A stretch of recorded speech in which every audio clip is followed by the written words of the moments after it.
Hey, it's Obi Chukwumah, Space and Equity. We're all about increasing assets and creating new space.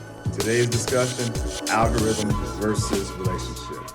So yesterday when I was short with a professional partner, I wasn't able to use my words, but what I was really saying was, I didn't want you to underwrite to the algorithm, I want you to underwrite to relationship. What do I mean by that? Banks, everybody likes to be efficient with their time, so artificial intelligence now, an algorithm can underwrite a credit card for $75,000. It can underwrite loans up to $500,000. What do? They check your credit history based on your score. What type of credit accounts do you have? Do you own real estate? Do you only have credit cards? Do you have car loans? They check that mix and how long it's been there. They can check your utilization. If you're above 30%, it's a flag. The algorithm can pick and make decisions more effectively and more efficiently than a human. But what the algorithm cannot do is recognize relationship. The relationship is where the relationship manager comes to play and understands the nuance of the situation. The relationship manager can say, yes, utilization is at 45%, but it's because they're investing in buying a Scooters Coffee organization. The investment into that operations all in is about $1.5 million. So that's going to have impact.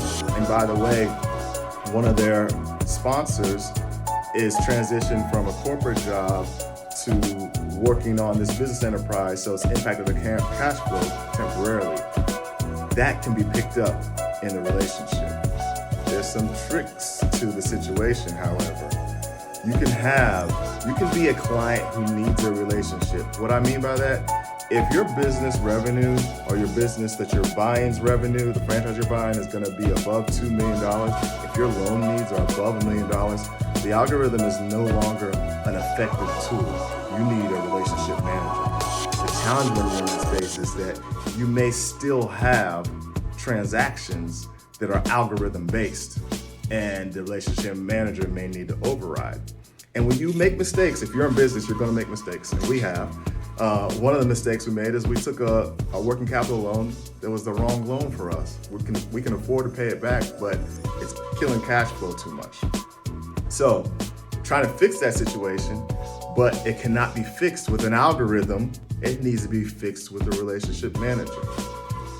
These are things you know, and when you communicate, you understand. When you have a board of advisors, you can avoid these things. But in life, like in anything, you learn from your mistakes. Mistakes cost money, but education costs. So the saga continues. Let me tell you guys about Reg B. Reg B comes into play. It regulates what questions the lender can ask of their potential client. It used to be, you may have a woman that is working in corporate, and hey, women have children at times. They may ask a question like, are you gonna have any kids anytime soon? Because their mindset, well, that's gonna impact the ability to repay the loan.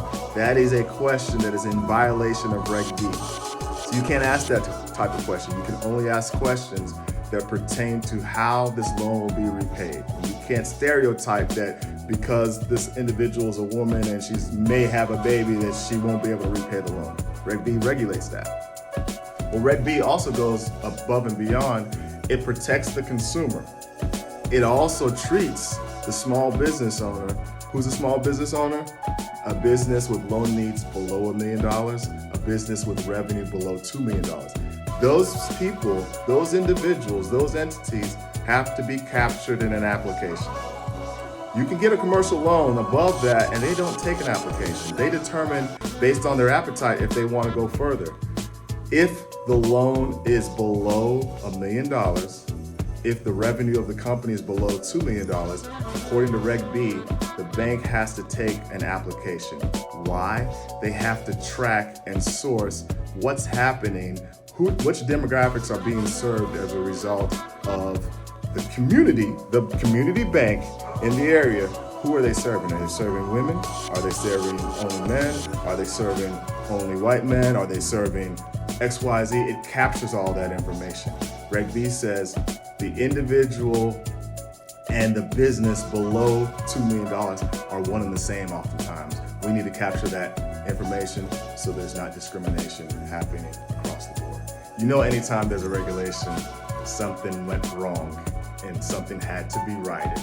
So the regulation exists because the opportunity zones exist because in the past, bankers haven't always served the entire community.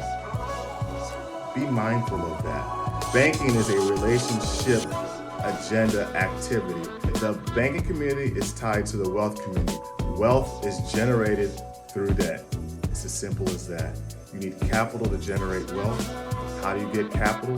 Private equity, your cash, bank loans. So wealth is generated through debt. If historically relationships weren't built with people of color, with women, then those people have less opportunity to gain wealth. It is very important to know who your banker is. So in November 2020, a good friend of mine, a banker that I worked with, suggested I was buying a rental property, buying our first rental property. That we bought rental properties from 2005 to 2008. Then there was a long period of time, 7 properties flipped, owned, maintained in that time period. And then we went that huge gap from 2008 until 2020 before we bought our next rental property. It was a small transaction, so I was introduced to a bank. I was introduced to an African-American who happened to be a market president. Because the transaction was so small, know your banker, it didn't make sense for him, who had higher goals, to work that transaction. So he presented a colleague of his. Gentleman happened to be a younger white guy that I've developed a great relationship with, that had just come out of, he's been a banker for about 6 years now. A good 4 of those years was basically being an apprentice in underwriting analyst role, and now he's a relationship manager. We started with a relatively small transaction, $200,000. Now we're at $1.3 million in total commercial transactions between rental properties and our first scooter site. The vertical construction piece will add another $1.1 million in debt. All of that has happened over relationship. Communicating, he understanding our needs, he understanding the nuance of our business and the shifts, and being able to argue on our behalf, fight on our behalf to get these loans approved. Now, do we still have to meet standards? Absolutely. But again, the algorithm would say, hey, their utilization is up, this and that and this and that. But the relationship says, I know why this has happened. This is how we can mitigate that. They're still a strong client. They still have the flexibility we need in case things shift. And they're operating in a business that has a proven model, a successful model. We can take the risk. Without that relationship, we wouldn't be where we are today. As an entrepreneur, you need to have a relationship with your bank. Now, yes, you have a relationship. Yes, you have a banker that can be your advocate, your advisor on the inside, and your capital formation. But you still need to have other sources, flexible capital. And we realize as we build these scooters franchises, we can't only use our money. What we have to do then is find other sources. So we found a capital source from a private equity firm through relationship.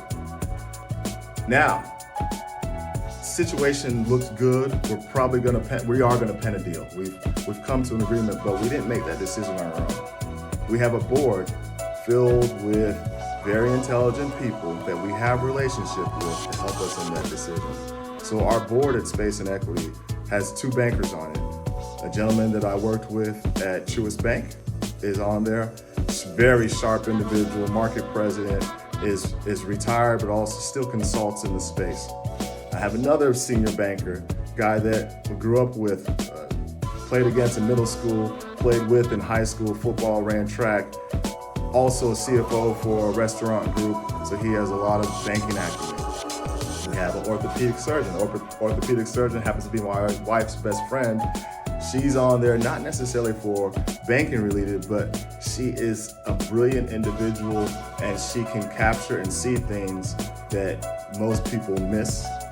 My wife, obviously she's a business owner. She's a psychiatrist by trade. She's brilliant in her own right. She's on the board and she's on there. She's the one who keeps me the most honest. She's like, I know who you are. You can't fool me. and she's going to keep it 100 all the time and also be very sharp. So we have a licensed clinical social worker who is also a business owner and entrepreneur, very savvy and successful on social media. She provides insight on how we do these type of things, how we engage in the market. Excellent partner to have. We have a gentleman that is a barber, an artist, extremely talented, looks at things both from an intellectual lens and from a creative lens, and it's great to have his intellectual capital and resources that he provides us. We also have the CEO of a nonprofit that I actually have on the board, that we have a lot of same personality types, synergy. He thinks like a leader. He's a pastor as well. Again, he brings us a wealth of knowledge.